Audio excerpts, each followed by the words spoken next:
balik tayo dito sa pinag-uusapan ng impeachment ni PBBM. Napakahalaga kasi yung tinatawag na you have a direct knowledge. How can you have a direct knowledge if you acquire that evidences of yours through secondary sources? Paano magiging direct knowledge yan?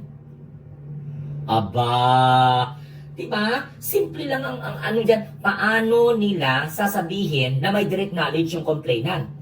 Eh, palpak nga yung actually, even though si Ikanto ninyo. Oh, ano pa tawag nito? Ikanto Tenyo ko Ilago, na ganon. Si Tenyo, si Ilago at saka si Ko, sila po yung endorser ng article ng impeachment complaint ni Masa et al. Ang problema lang dito, nag-base sila.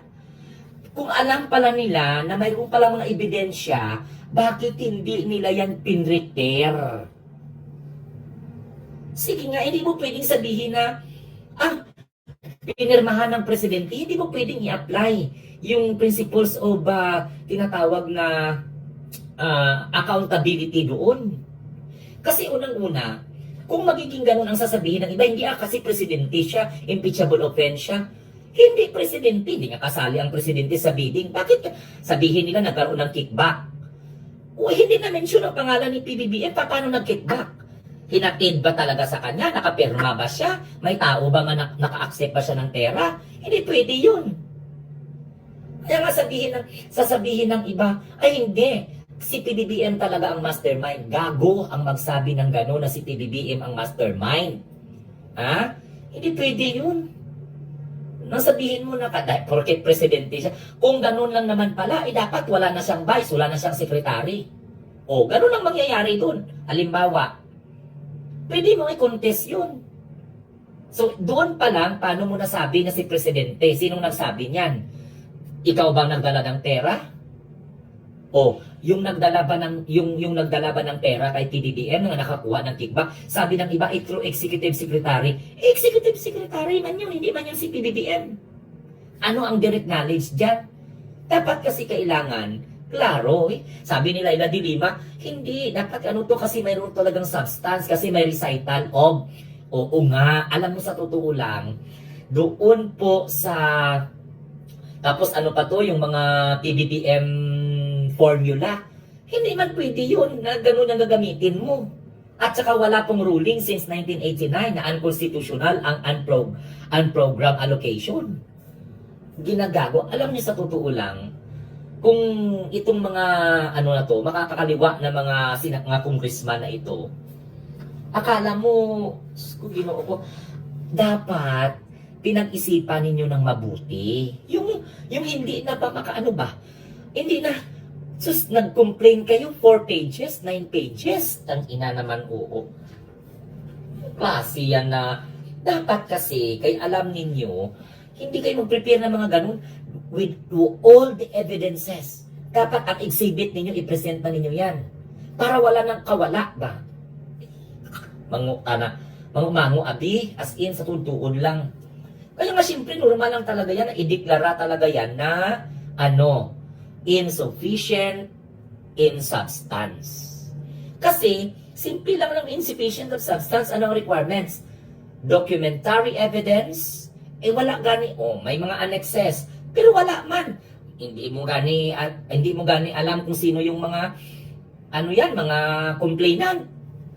Oh, Ginoo ko, Lord. Hello po, Ma'am Mildred Briosos. Ayan, thank you, Lord. Answer prayer. Binasura ang impeachment case ni PBBM.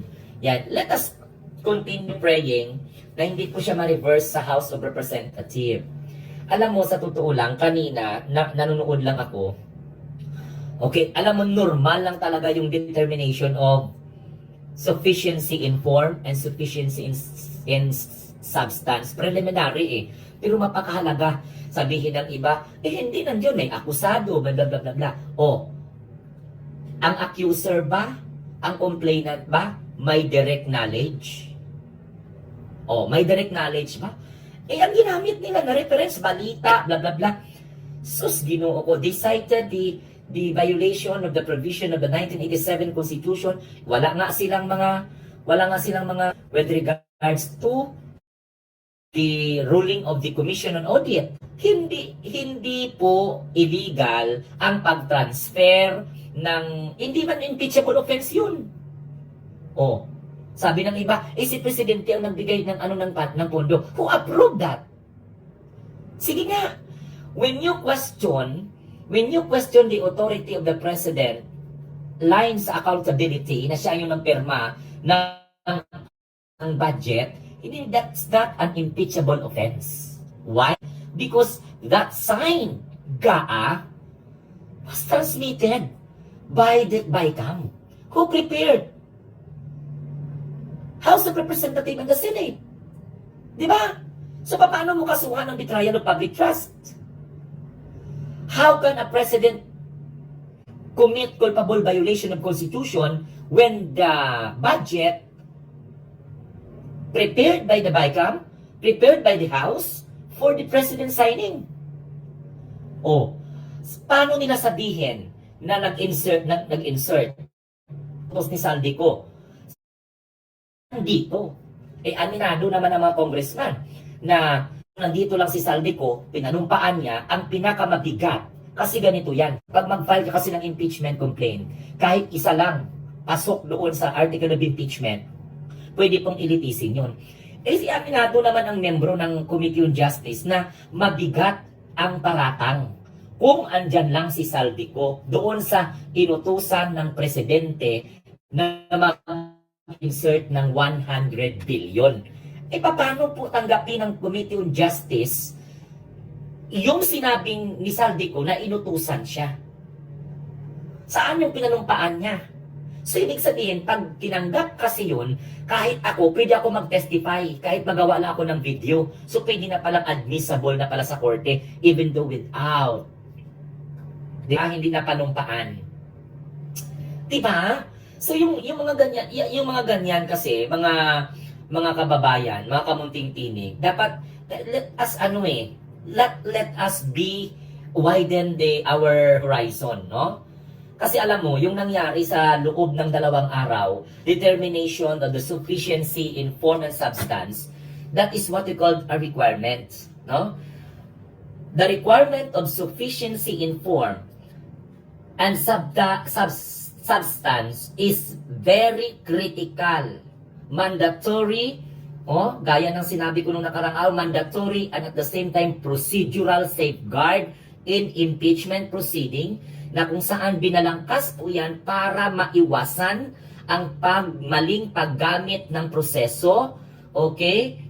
Maiwasan na gawing political harassment while ensuring that the legitimate, okay, the assessment or serious charges against high impeachable officials are properly investigated. Now, anong iimbestigahan ngayon dyan kung nagsampa kayo ng impeachment na wala man lang kayong ebidensya na nilagay dyan? Kailan kayo mag-present ng ebidensya? Remember, if there is an impeachment, article of impeachment, make sure na maipipresenta kayo ng ebidensya bawat article. Kasi, ganito yon. Ang pag-determine ng form in substance, ang pag-determine ng sufficiency in form and sufficiency in substance by article. Naintindihan ninyo? By article na pasok sa impeachable offense. Like for example, ano po yun? Betrayal of public trust, culpable violation of Constitution, Graft and Corrupt Practices Act, and other crimes. Alam, sabihan mo lang tana na, ay hindi, presidente lang siya. May pinresent ba kayo na executive order? Ang pagtatag ng ICI, is not an impeachable offense. Nagbuang tanang abogado, Diyos ko, Ginoo ko Santissima Trinidad Patawara. Ang pagtatag ng Independent Commission for infrastructure or any independent commission is discretion by the president by the virtue of executive order. Naintindihan po ninyo? So hindi pwede na sabihin nyo na, illegal yun. Illegal sa inyong mata. Pero that's not an impeachable offense. Even though ang pagperma ng presidente sa GAA is not an impeachable offense. Even though yung pag-transfer ng pondo sa what we call this, from PhilHealth, is not an impeachable offense. Why? Because the sources of that money came from, ang PhilHealth is government-owned corporation man. Propiedad man ng gobyerno. Paano mo ngayon sasabihin na illegal? Humanage sa tuwan. Ay, naku, Diyos ko, ginukumbot sa inyong dira talaga.